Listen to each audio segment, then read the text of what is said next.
Olá, pessoal! Continuando o nosso estudo sobre funções exponenciais, na aula de hoje nós vamos resolver equações e inequações exponenciais. Lembrando, são exponenciais porque a variável x está no expoente.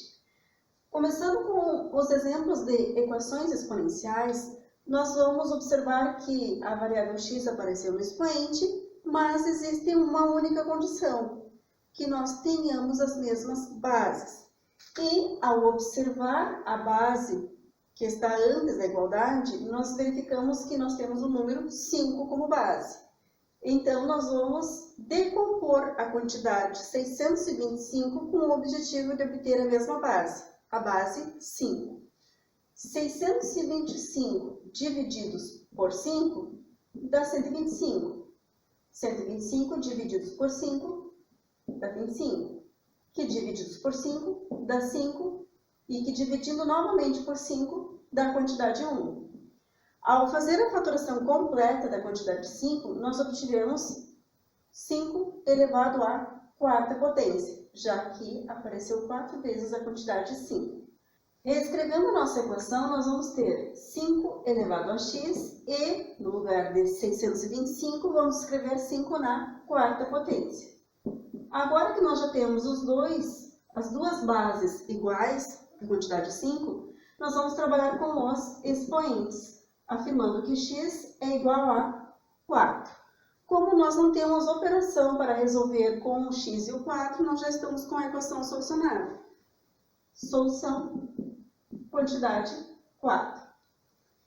No nosso segundo exemplo, nós temos a base 7. E podemos reescrever essa equação. 7 na x mais 2 vezes 7 é igual à quantidade 1, pode ser representada como 7 elevado a 0. Agora que nós já estamos com todas as informações com a mesma base, a base 7, nós podemos trabalhar com os expoentes. O expoente da primeira base 7 é a quantidade x mais 2. Ao observar o produto de potências de mesma base, nós vamos recordar que quando nós temos o produto, nós usamos somar os expoentes.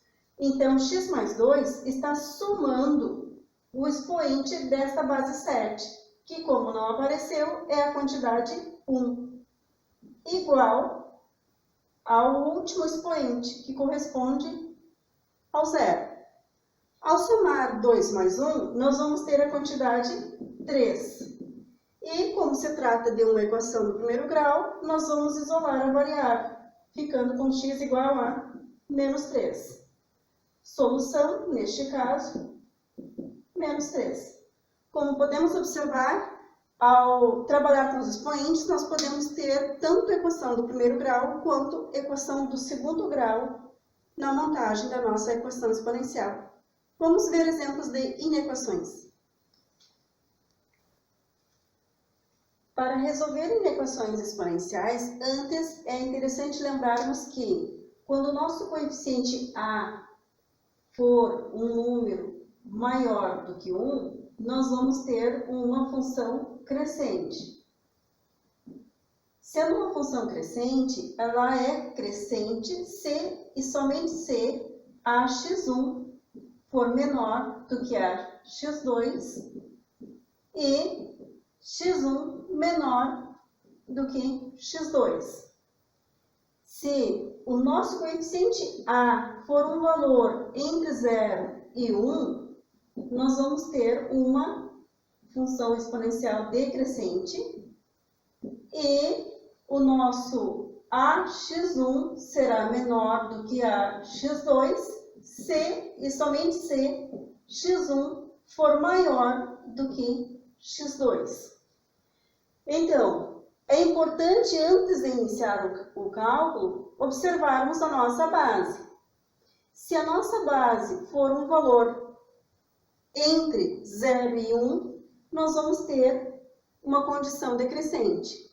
Se a nossa base for um valor maior do que 1, nós vamos ter uma condição crescente.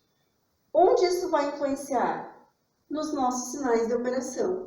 Vamos resolver aqui este primeiro caso. 1/3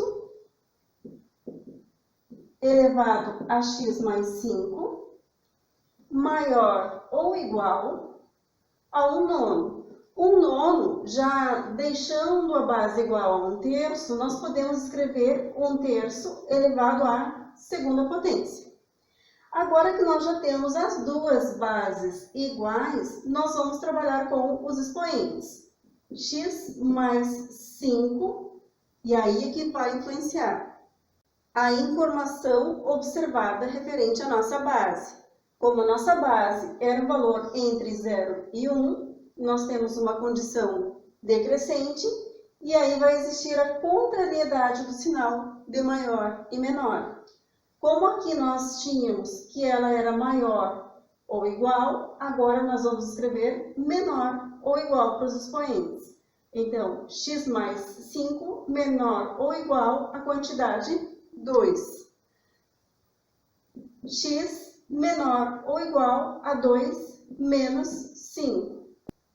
X menor ou igual a menos 3. Solução: x pertence aos reais, tal que x são todos os valores menores ou iguais a menos 3.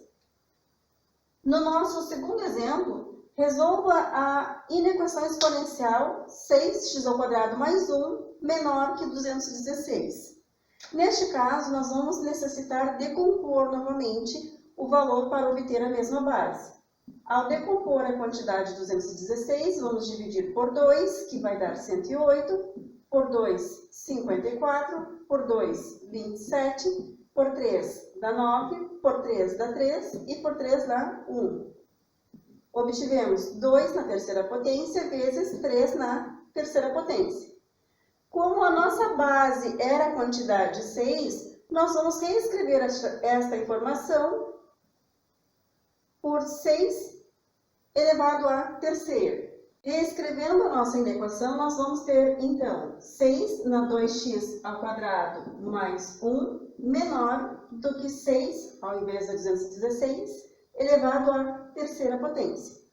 Vamos ter os expoentes 2x² mais 1 menor do que 3, pois a nossa base era maior do que 1, não vai haver contrariedade dos sinais da inequação.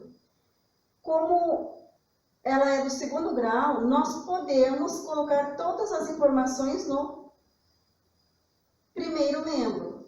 Assim, nós vamos ficar com a inequação menor do que 0. 2x² menos 2 menor do que 0. A maneira mais fácil é transformarmos a nossa inequação do segundo grau em uma equação do segundo grau. Podemos antes recordar que, se ela fosse uma função, nós teríamos f de x igual a 2x² menos 2. Assim, transformando ela em uma equação do segundo grau, nós teremos 2x² menos 2 igual a 0. Como ela é incompleta, tem o termo A e o termo C, nós podemos simplesmente passar o termo independente para o segundo membro e dividir pelo coeficiente A. Assim, nós vamos ter x² igual a 1 e, extraindo a raiz, nós vamos ter mais ou menos raiz quadrada de 1, que equivale a mais ou menos 1. Transformamos ela em uma função para que pudéssemos fazer a análise do sinal da função. A análise do sinal. Como o nosso coeficiente A é maior do que 0, a posição da nossa concavidade é voltada para cima. E como nós temos raízes menos 1 e 1, com a condição de que os nossos valores fossem menores do que 0, menor do que 0 são quantidades negativas. E as quantidades negativas para o nosso valor y, ou para que a nossa função seja menor do que 0, estão localizados entre menos 1 e 1. São eles que estão abaixo do eixo. Assim, nós podemos informar que a solução são todos os valores x pertencentes aos reais, tal que o nosso x são todos os valores localizados entre menos 1 e 1. Era isso. Espero ter ajudado. Até a próxima.